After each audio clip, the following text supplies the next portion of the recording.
자, 오늘 읽으신 말씀 이사야 9장 1절에서 7절까지 읽겠습니다.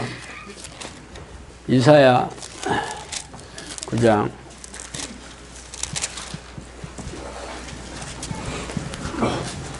1절에서 7절까지.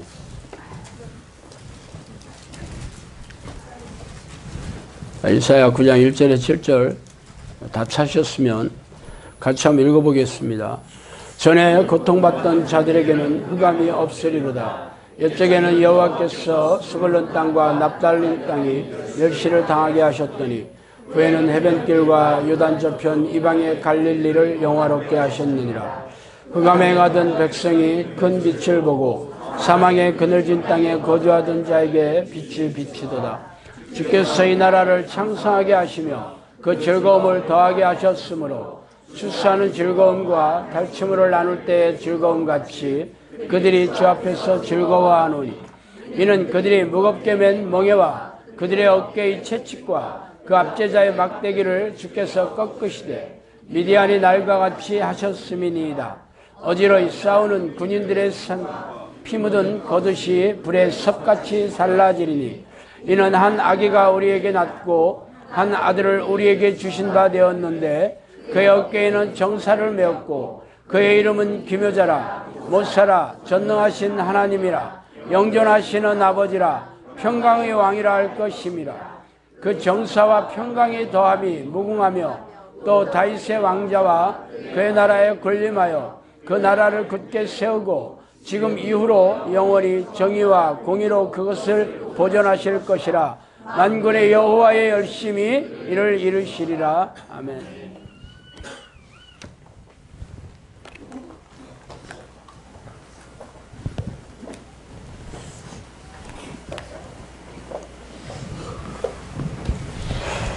자, 오늘은 잊혀지는 크리스마스, 멀어지는 구원이라는 제목으로 함께 은혜를 나누겠습니다. 자, 오래전에 개봉한 영화 쉰들러 리스트라는 영화가 있어요. 천재 감독 스티븐 스필버그 감독을 아주 일약 스타덤에 오르게 만든 영화로서 최근에 이 영화를 기념해서 재개봉이 된다고 합니다. 이 영화의 주인공은 저와 같은 쉰 씨입니다.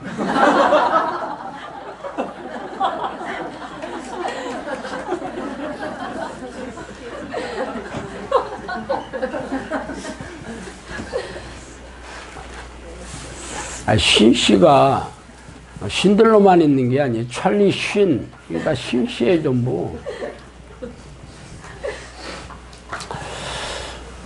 이 쉰들러 리스트는 실화를 바탕으로 사업가 오스카 쉰들러의 나치 점령기 폴란드에서 유대인들을 구하는 영웅적 행동을 극화한 영화입니다. 1939년 독일에게 점령당한 폴란드의 한 도시, 독일인 사업가이자 냉정한 기회주의자인 오스카 쉰들러는 유태인이 경영하는 그릇공장 인수를 위해 수단과 방법을 아끼지 않죠. 인건비 없이 수백 명의 유태인을 고용한 오스카 쉰들러는 우연히 유태인 회계사인 스턴과 가까워지고 나치에 의해 참혹하게 삭살되는 유태인들의 그 실상을 마주하게 되죠. 서서히 그의 양심이 흔들리기 시작하고 마침내 강제 노동 수용소로부터 유태인들을 구하기로 결심을 합니다. 그렇게 그는 자신이 구해낼 유태인 명단이 적힌 쉰들러 리스트를 만들어 실행에 옮긴 이야기를 이 영화에 담았죠. 히틀러는 자신들의 우수한 민족성을 부각시키고 독일의 인종적 통합을 완수하기 위해 유대인들을 열등한 민족으로 규정하고 인종적 통합에 방해가 되는 유대인들을 유럽 전역에서 붙잡아 포로 수용소에 밀어넣고 강제 노동을 시키고 학살하였죠. 나치 치하에서 붙잡힌 유대인들은 거의 대부분 포로 수용소에서 죽어갔습니다. 당시 유럽에 살고 있는 유대인들이 약 900만 명쯤으로 추산되었는데 이 중에 무려 750만 명의 유대인들이 학살당했습니다. 쉰들러 리스트에 올라 목숨을 구한 사람은 대략 1100명쯤 된다고 합니다. 자, 750만 명의 유대인 중에서 목숨을 건진 1100명의 숫자는 아주 적은 숫자이죠. 이처럼 죽음의 포로 수용소에서 쉰들러가 작성한 리스트에 자신의 이름이 오른다는 것은 엄청난 축복이 아닐 수 없겠죠. 그러나 그렇게 살아남은 이들이라 할지라도 이 땅을 떠나면 영원한 지옥의 형벌에서 자유로울 수가 없었습니다.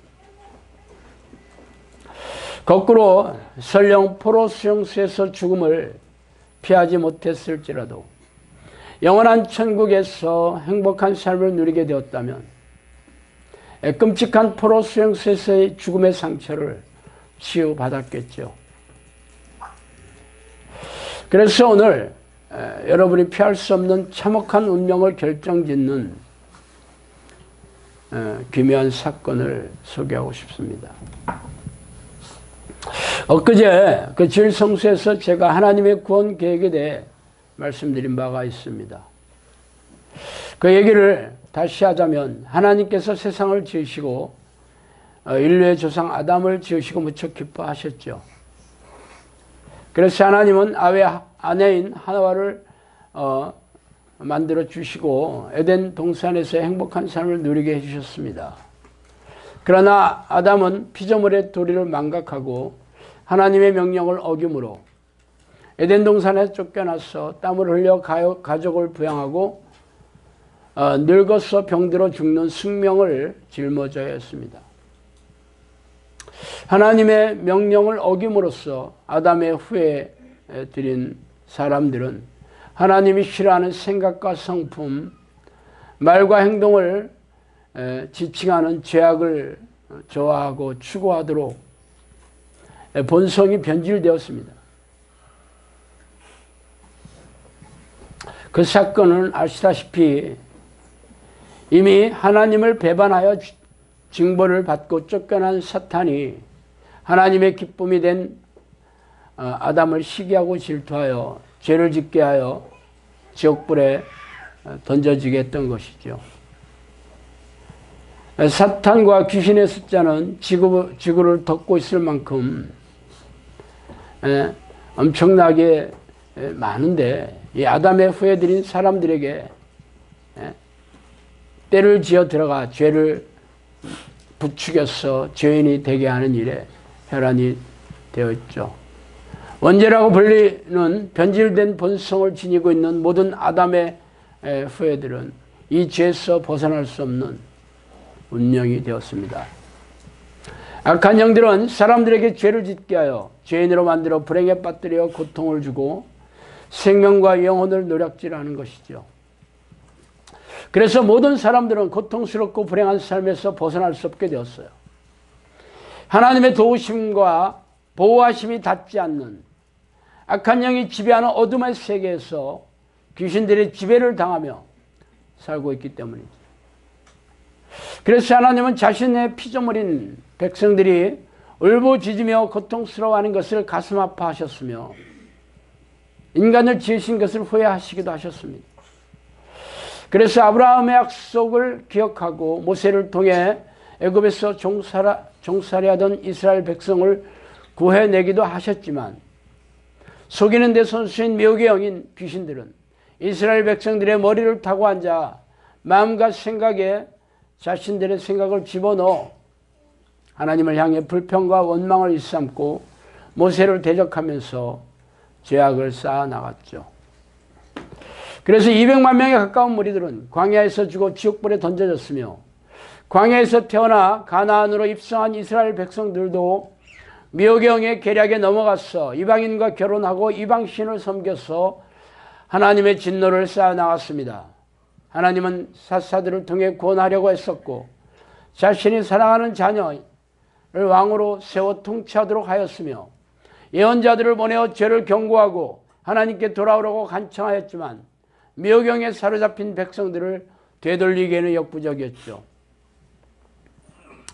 거의 대부분의 사람들은 불행 속에서 고통스럽게 살다가 죽어 지옥불에 던져졌습니다.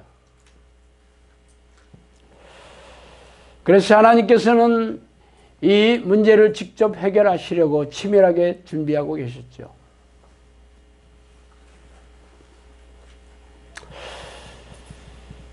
오늘 읽은 이 말씀은 이사야를 통해서 하나님의 구원 계획을 선포하신 겁니다.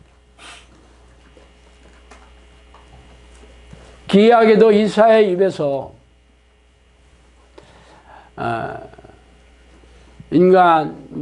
인간의 옷을 입은 한 아이가 태어날 텐데 그 아기의 이름이 전능하신 하나님이고 영존하시는 아버지고 평강의 왕이라는 아무도 이해할 수가 없는 아주 기묘한 말씀이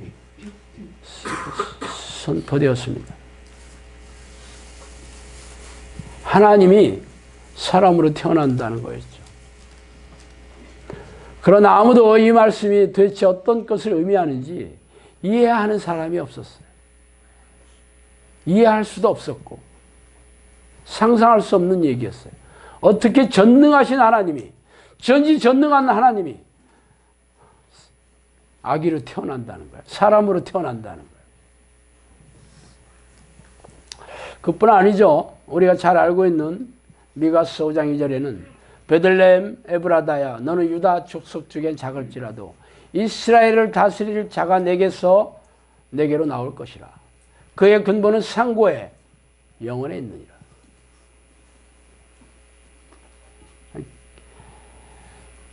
베들레헴 에브라다라는 이 지명이, 베들레헴의 지명은 아주 작고 보잘것없는 지명이었는데 이곳에서 이스라엘을 다스리는 왕이 태어난다고. 예언이 이미 구약의 예언자들을 통해 장소와 그리고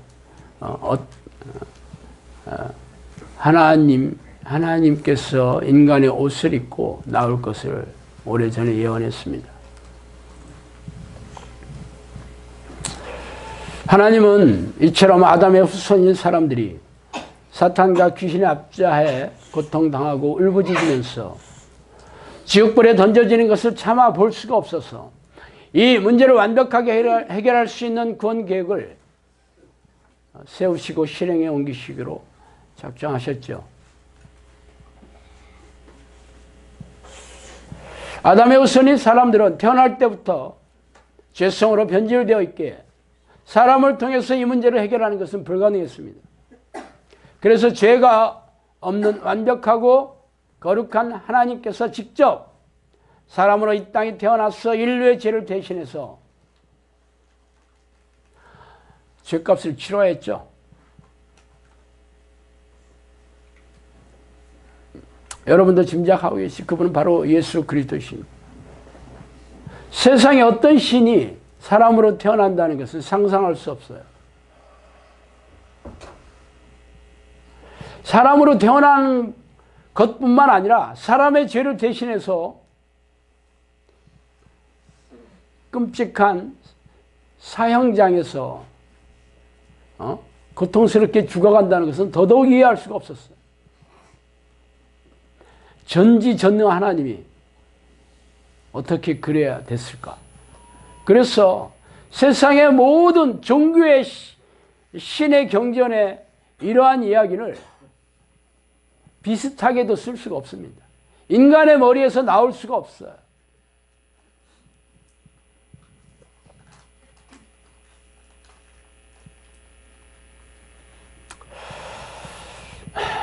그래서 우리는 그 예언의 성취가 되어 예수 그리스도의 보혈의 공로를 의지하여 자신의 죄악을 통렬하게 회개하고 하나님께 나아가는 자들은 그 죄가 용서함을 받고 하나님의 관계가 다시 회복되는 놀라운 축복을 얻게 되었죠.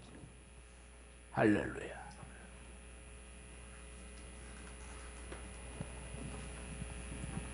그렇게 예수님은 2000년 전에 선지자를 통해 예언하신 대로 베들레헴의 마구간에서 낮고 천한 모습으로 우리에게 오셨습니다.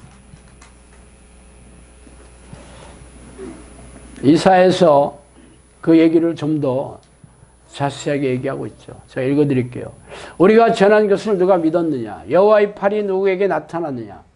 그는 주 앞에서 자라나기를 연한 순 같고 마른 땅에서 나온 뿌리 같았어. 고운 모양도 없고 풍채도 없은즉 우리가 보기에 흠모할 만한 아름다운 것이 없도다. 그는 멸시를 받아 사람들에게 버림받았으며 간고를 많이 겪었으며 질고를 아는 자라.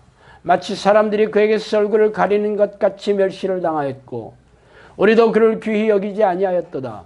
그는 실로 우리의 질고를 지고 우리의 슬픔을 당하였거늘 우리는 생각하기를 그는 징벌을 받아 하나님께 맞으며 고난을 당한다 하였노라.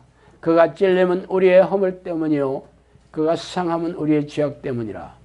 그가 징계를 받음으로 우리는 평화를 누리고 그가 채찍에 맞음으로 우리는 나음을 받았도다. 우리는 다 양 같아서 그릇 행하여 각기 제갈 길로 갔거늘 여호와께서는 우리 모두의 죄악을 그에게 담당시키셨도다. 그가 곤혹을 당하여 괴로울 때도 그의 입을 열지 아니하였으며 마치 도수장으로 끌려가는 어린 양과 털 깎는 자 앞에서 잠잠한 양같이 그의 입을 열지 아니하였도다. 그는 곤혹과 신문을 당하고 끌려갔으나 이 세대 중에 누가 생각하기를 그가 살아있는 자들이 땅에서 끊어짐은 마땅히 형벌받을 내 백성의 허물 때문이라 하였으리요. 그는 강포를 행하지 아니하였고 그의 입에 거짓이 없었으나 그의 무덤이 악인들과 함께 있었으며 그가 죽은 후에 부자와 함께 있었도다. 여호와께서 그에게 상함을 받게 하시기를 원하사 질고를 당하게 하셨은즉 그의 영혼을 속건제물로 드리기에 이르면 그가 씨를 보게 되며 그의 날은 길 것이요 또 그의 손으로 여호와께서 기뻐하시는 뜻을 성취하리로다. 이사야 59장 1절에서 11절 말씀입니다.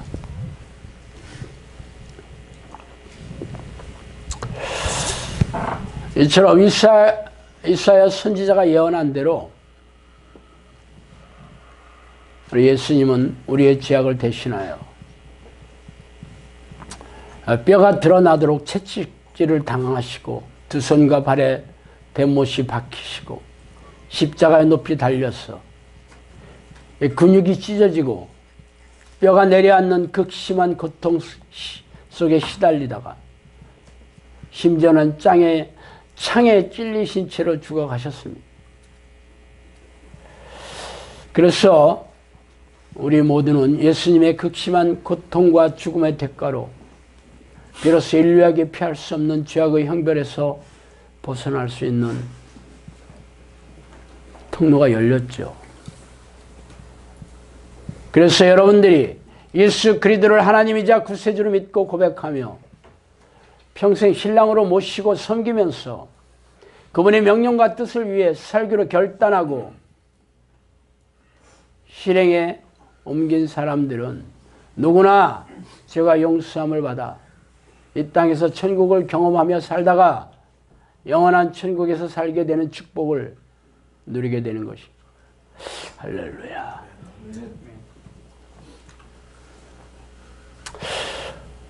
그래서 당신은 예수를 그리스도로 믿고 영접 기도를 하고 나서 교회 예배 의식에 참석하며 신앙생활을 하면서 이 땅을 떠나가면 천국에 들어갈 것을 철석같이 믿고 있을 것입니다. 그러나 미혹의 영은 포기할 줄 모르는 집요한 미물이라는 것을 잊어서는 안 됩니다. 미혹의 영은 예수님의 십자가 보혈의 공로로서 이들의 머리를 깨트릴 수 있는 치명적인 무기를 지닌 자들만 무서워하지 형식적인 종교 행위와 관념적인 자기 확신의 믿음을 지닌 껍데기 신자들은 거들떠보지도 않아요.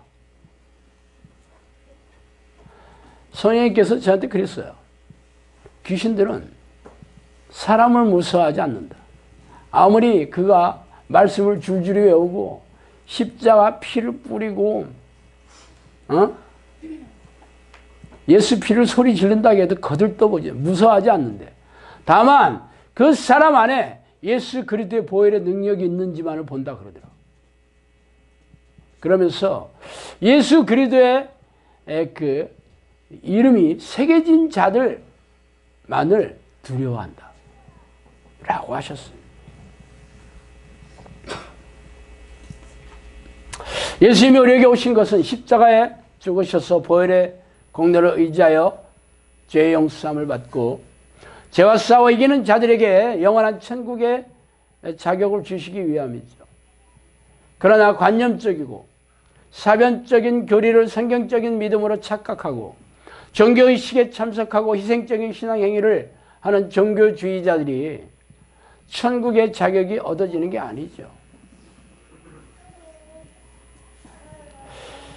전에도 제가 예배 시간에 소개한 바 있듯이 우리 교수님께서 성령과 대화한 내용 중에서 우리네 교회에서 착각하고 있는 영접 기도와 회개 기도에 대한 성령님과의 대화를 다시 한번 읽어드릴게요.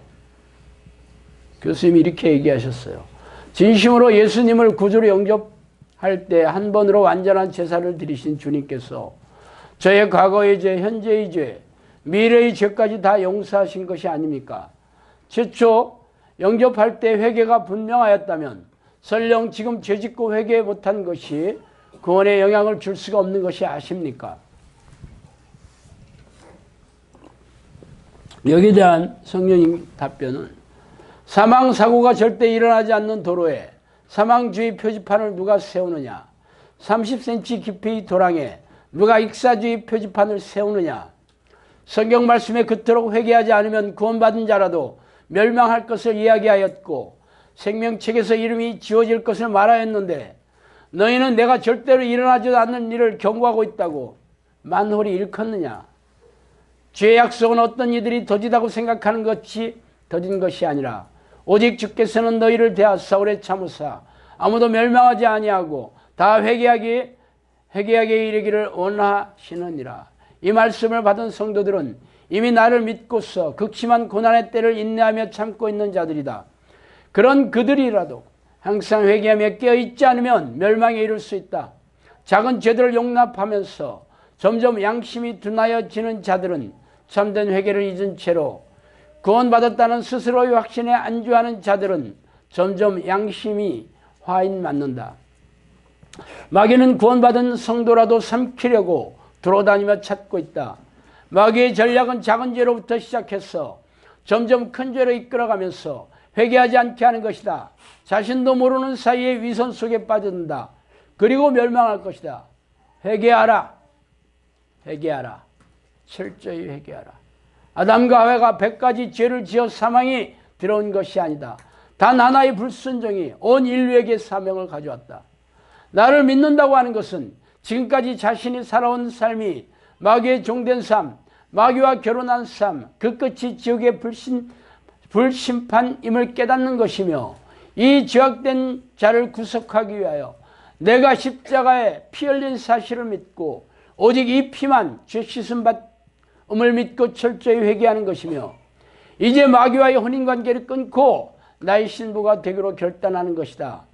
나를 영접하는 것은 나와 결혼하는 것이다. 나와는 법적인 결혼식을 하고서 실제로 제 가운데 머문다면 이것은 날마다 마귀와 사실혼 관계를 유지하는 것이다. 삶에 돌이킴 없이 죄악에 거하면서 구원받았다고 확신하는 자들은 마지막 날 불륜 현장에서 벌거벗은 채 본 남편에게 발견된 여인의 신세가 될 것이다. 그런 자들을 나는 모른다고 할 것이다. 오늘 읽어드린 성령님의 답변에서 우리네 교회에서 배우는 구원론이 얼마나 새빨간 거짓말인지 어렵지 않게 알 수 있죠. 우리네 교회에서는 영접 기도 행위와 주일에 1시간짜리 예배의식에 참석하면 구원을 받았다는 거짓된 교리를 가르쳐서 교인들을 영적 자게 만들어 지옥불에 던져지게 하고 있습니다. 제가 영접 기도 행위로 예수님을 영접하여 구원을 받을 수 없다라는 투의 동영상을 계속 말씀드리니까 어떤 이가 저한테 장문에 댓글을 보냈어요.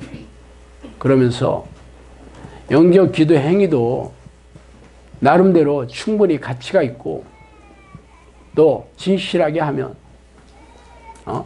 다 구원 받는데 왜 신목사 당신은 이렇게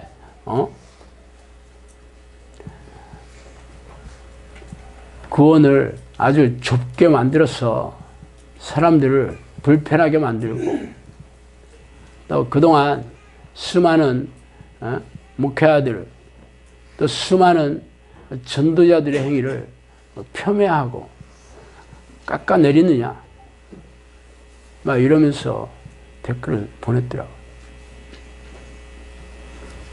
물론 그 사람들이 내가 심심해서 장난으로 한다고 생각하지 않아요. 그들도 자기의 모든 것을 바쳐서 전도하고 복음을 전해서 영적 기도 행위를 기도를 하고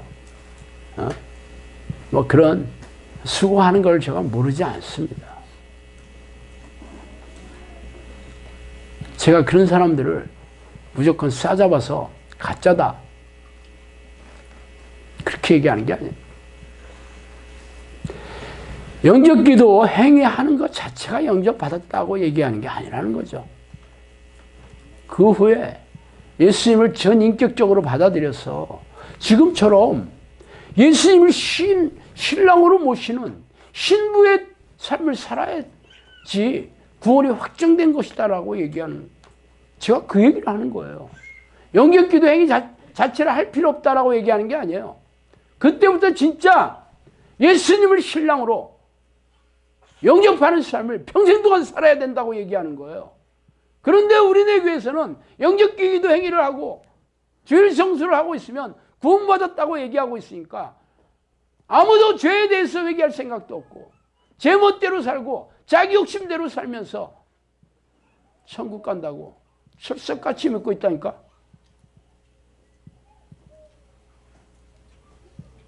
영접 기도 행위가 어떻게 영접하는 거예요? 영접하다는 말은 헬라어로 엘라본이라는 말이에요. 받아들이다라는 데 리시브라는 말이에요. 특정한 어떤 이상한 종교적인 어떤 심오한 뜻이 있는 게 아니에요. 그냥 받아들이는 거예요. 예수님을 내 신랑으로 받아들이는 거고 나는 그분의 신부가 되겠다고 결심하며 사는 거예요. 그게 결혼식 한 번만 하고 결혼식 하고 나서 제 멋대로 살면 그게 무슨 부부야? 결혼식 했으니까 부부가 됐으니까 부부입니까? 서로 사랑하고 아껴주고 그렇게 살아야지 부부잖아. 결혼 행위만 하면 정부에서 물론 혼인신고하면 인정을 해주겠지. 그렇지만 정작 부부로서 서로 아껴주고 사랑하고 그렇게 살지 않는다면 그게 무슨 부부야? 그러니까 이혼하는 거지. 부부로 법적으로 인정하고 있는 게 뭐 이렇게 중요해요? 똑같아. 아니에요. 맞잖아.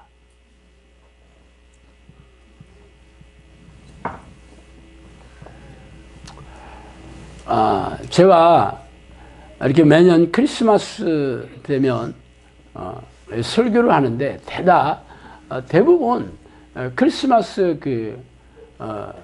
예배 설교는 다 하나님께서 우리 예수 그리스도를 이 땅에 보내셔서 다 구원을 받는 그 구원을 예수 그리스도의 보혈을 통해서 우리가 전부 천국 가는 길이 열렸고 우리가 하나님과의 관계가 다시 회복되어서 기쁘고 즐거워야 됩니다. 영광을 돌려야 됩니다. 다 그런 설교를 하고 있는데 저는 이번에 저도 그런 설교를 하고 싶었어요. 왜? 평상시 설교가 다들 찌르고 상체를 후벼 파고 상체에다 소금을 뿌리고 그런 설교만 하고 있잖아 제가. 그래서 여러분이 제가 제 설교를 들으면 은혜 받았어요를 안 해. 그래서 우리 코치님한테 제발 은혜 받았다고 좀 해봐라 하고 해서 막 옆구리 찔러가지고 한 번, 두 번 하더니 또 안 하더라고. 전혀 은혜롭지 않아. 그래서 1년에 한 번이라도 제가 은혜로운 설교를 좀 해야겠다 작심을 하고 책상에 앉아가지고 설교문을 작성하는데 그게 안 돼. 저는요, 아시다시피 평상시에 칼럼도 많이 쓰고 바쁘거든요. 그렇기 때문에 어떤 설교를 주제를 정해놓고 여기에 대해서 해야 되겠다 그렇게 하지 않습니다. 뭘 할지 나도 몰라. 그래서 설교문은 평상시에는 토요일 칼럼 쓰는 시간에 설교문을 쓰고 예를 들어서 오늘 예배 설교는 어제 썼겠죠. 그냥 쓰고 시작을 합니다. 그리고 내 마음이 나는 이렇게 써야 되겠다 하는데도 그렇게 안 써지는 거야. 그게 저의 괴로움입니다. 물론 그게 내 멋대로 하는 건지 성령의 인도하심을 받아 하는 건지는 여러분이 분별하셔요. 저는 제 계획대로 하지 않습니다. 지금까지 그래 왔어요. 모든 칼럼들도 제목이 생각나면, 주제가 생각나면 수첩에 적어놓지 하루에 매일처럼 쓰는데 뭘 내가 계획을 매일처럼 세우겠어요. 그렇게 할 수도 없어. 머리 뽀개지겠지. 그냥 책상에 앉아서 그냥 쓰는 거예요. 밥 먹듯이 밥을 먹는데 계획 세워놓고 밥 먹는 사람이 있어? 내가 밥을 한 숟갈 먹고 반찬인 김치를 먹고 김치 한 번 먹었으니까 옆에 있는 멸치볶음을 먹어야겠다 이렇게 계획 세우면서 먹나? 그냥 먹는 거지. 맛있어 보이는 거 먹는 거요. 그잖아. 무슨 계획이야. 저는 매일처럼 칼럼을 쓰고 매일처럼 글을 쓰기 때문에 계획을 세울 수가 없어요. 그냥 밥 먹듯이 쓰는 거야. 그래서 열매로 여러분이 분별을 하시라는 거예요. 내 칼럼들이, 내 설교가 과연 성경적이냐 아니면 성령의 인도하심으로 열매가 있느냐 분별하시라는 거예요. 근데 이번에도 참 제가 원하지 않게 이런 설교문을 쓰고 있더라고. 그래서 어젯밤에 이건 이 깊은 성탄절 날까지 이렇게 칼을 들고 여러분을 또 상처를 만들어야 되나 해서 내가 마음이 아파가지고 다시 또 내가 설교문을 다시 꺼냈어요. 컴퓨터를 켜고. 저 바꿔야지. 별로 안 바꿔졌어. 그래서 고민하다가 글자 몇 개 좀 바꾸고 그냥 말았어요. 그래 내가 고민을 했다니까. 여러분에게 은혜 받았다는 소리 듣고 싶어가지고 노력하고 있어요. 노력 안 하는 게 아니요. 오늘은 참 이렇게 또 사정하고 간청하고 끝나면 꼭 은혜 받았다 해주셔요.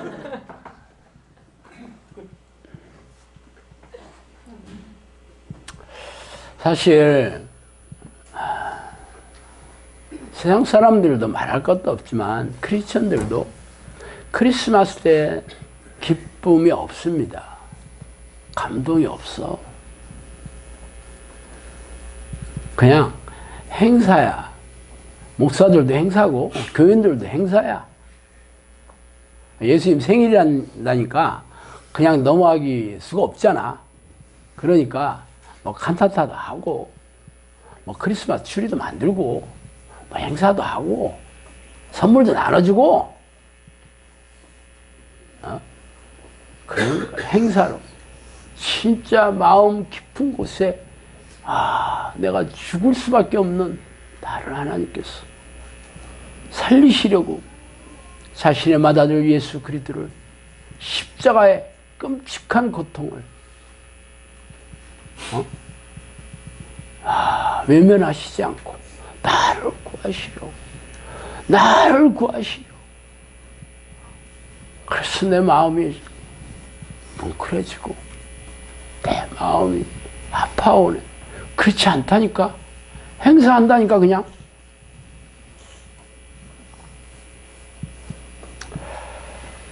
직장을 쉬는 공휴일이지 뭐 크리스마스가.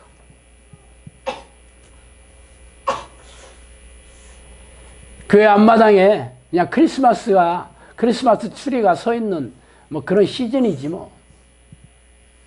그리고 또 찬양 사역자들은 칸타타 준비해야 되고 또 음식도 좀 다른 때하고는 다르게 좀 만들어야 되니까 분주하지 교인들이. 딱 그런 날이에요. 왜 그러냐면요,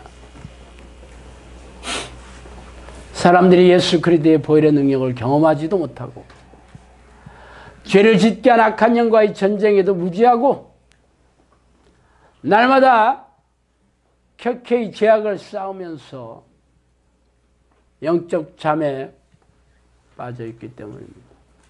그래서 예수님이 인류의 죄를 대신하여 십자가에 돌아가신 사건이 내게 별 상관없는 일이 되어버렸어. 그래서 크리스마스의 감동이 가슴속에서 메말라버린 이유입니다. 그러니 사랑하는 마다들을 십자가에 내어주신 하나님께서 이 배은망덕하고 후한무치한 백성들을 천국에 들이시겠어요? 쉰들러 리스트의 혜택자는 750만 명 중에 유태인 중에서 겨우 1100명이 불과했습니다. 그러나 예수 그리스도의 보혈의 공로의 혜택자는 모든 사람들이에요. 쉰들러는 포로 수용소의 죽음을 면케해 주었지만 예수님은 영원한 천국의 자격을 얻게 해주셨으면 물론이고 이 땅에서도 평안하고 행복한 삶을 누리게 해주시지 않았습니까? 그러나 사람들은 예수님 십자가의 고통에 이를 악물고 참아내며 그렇게 이루신 엄청난 축복과 기회를 발로 차고 있죠. 그래서 교회에 오면 누구나 주어지는 싸구려 광고 용품을 알고 있어요. 싸구려. 교회만 오면 거저 줘. 구원, 옛다, 떡이나 한 개 먹어라 하는 건 줄 알아. 그래서 사람들의 기억에서 예수님이 잊히고 있습니다.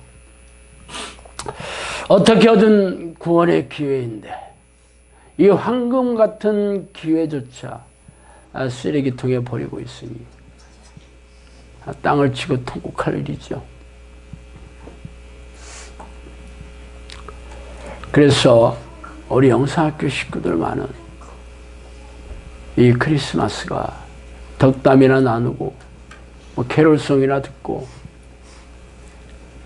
맛있는 음식이나 먹는 그런 명절이 아니라 여러분과 여러분의 가족들의 영혼을 천국에 들이시기 위해서 나 같은 죄인을 위해서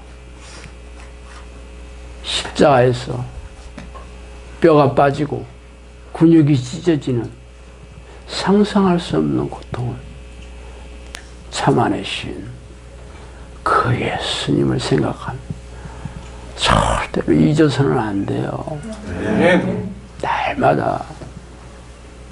날마다 잊어서는 안 돼요. 그래야 우리가 하나님이 우리를 잊지 않으실 거예요. 우리가 그 예수님의 십자가의 고통을 잊는데 어떻게 하나님께서 우리의 이름을 기억하시겠어요? 여러분 같으면 그러겠어요? 만약에 여러분의 자녀를 다른 이의 목숨을 위해 바꿨다면, 그랬는데 그 사람이 그 사실을, 그 은혜를 잊어먹는다면 여러분은 분노가 치밀지 않겠어요? 세상에 어떻게 그런 일이 있을까? 안 그렇겠어요, 여러분은?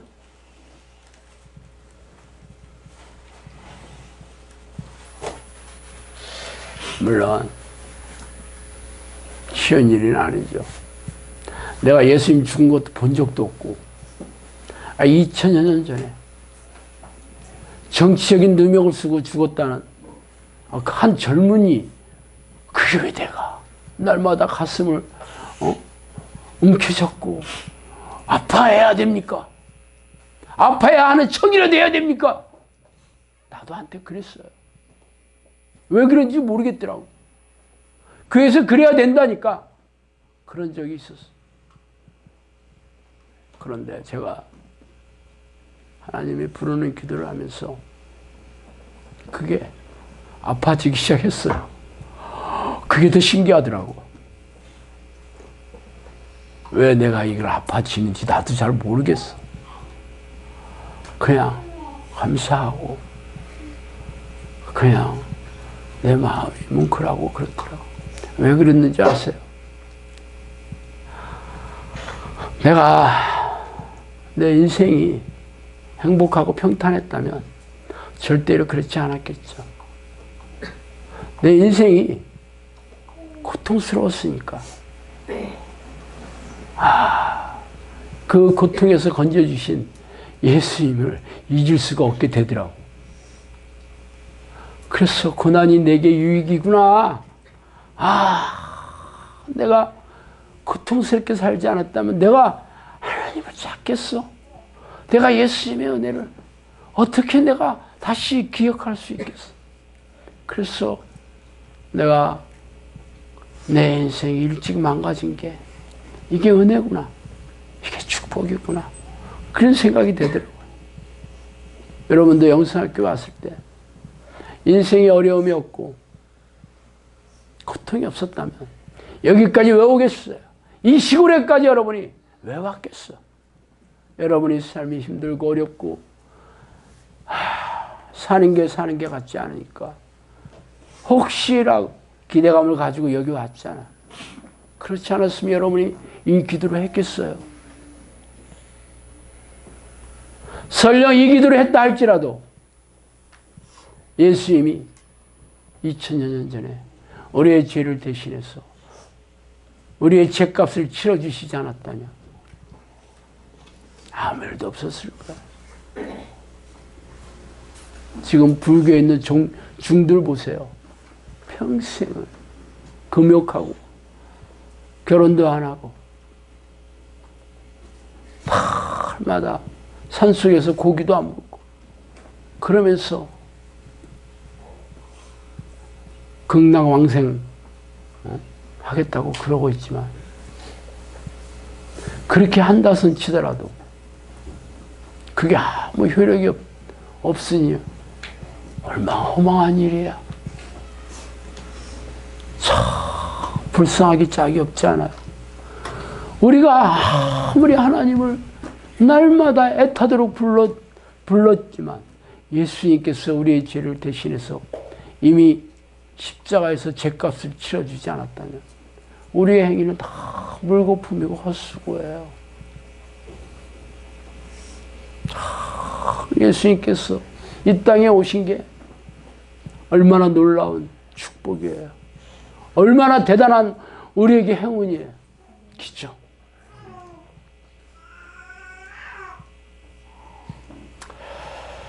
오늘은 2000년 전에 이 땅에 오신 예수님의 탄생을 기념하는 날입니다. 그러나 날마다 예수님께서 여러분의 가슴에 살아계셔서 동행하는 삶을 살지 않는다면 예수님이 오신 것은 여러분과 아무런 상관이 없을 것입니다. 예수님이 30여 년의 짧은 인생을 살다가 공생애를 마치고 하늘에 올라가셨지만 예수 그리스도의 영이자 성령께서 여러분의 가슴에 영원히 살아 계셔야 합니다. 그래서 여러분의 마음에서 날마다 크리스마스의 감동과 행복을 경험하고 누리고 있어야 됩니다. 그런 사람들을 위해서 예수님께서 이 땅에 오신 이유입니다. 그 사람이 바로 당신이었으면 좋겠습니다. 기도하시겠습니다. 하나님 아버지, 감사와 찬송과 영광과 존귀를 돌립니다. 하나님 감사합니다.